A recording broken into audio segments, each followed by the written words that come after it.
ঠিক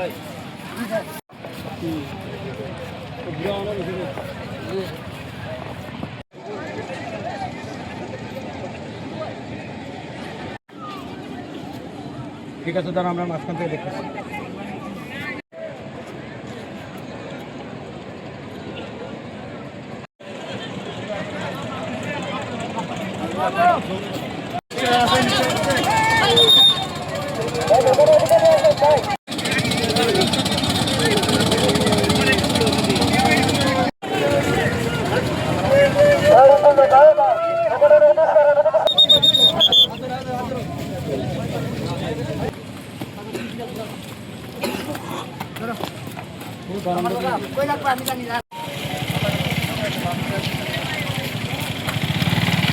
হয়েছিল যে আমরা জাফলং আসছিলাম আজকে 2 দিন বিগত।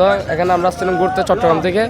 আসার পথে আজকে আমরা আসছিলাম মোট 13 জন আসছিলাম। 13 জন আসার পথে দেখতেছি এখন এখানে আসার পথে দেখতেছি আমরা 2 জন 12 জন পার হচ্ছিলাম, মোট 2 জন পার হতে পারছিল না, ওদের দিকে গেছি গা।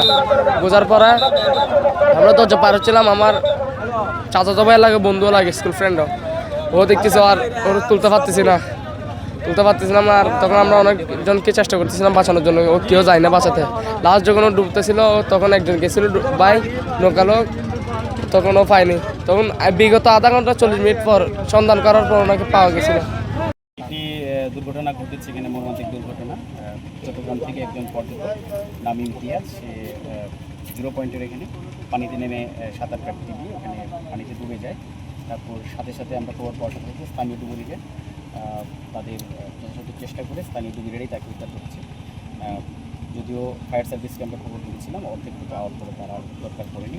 তো পর্যটন স্পটে যারা ভ্রমণ করবেন, আমাদের পক্ষ থেকে, আমাদের প্রশাসনের পক্ষ থেকে আমার অনুরোধ হচ্ছে আপনারা নিজের সিকিউরিটিটা দিবেন এবং যথেষ্ট পরিমাণ নিরাপত্তা নিয়ে তারপরে এখানে গোসল করতে নামবেন। ধন্যবাদ।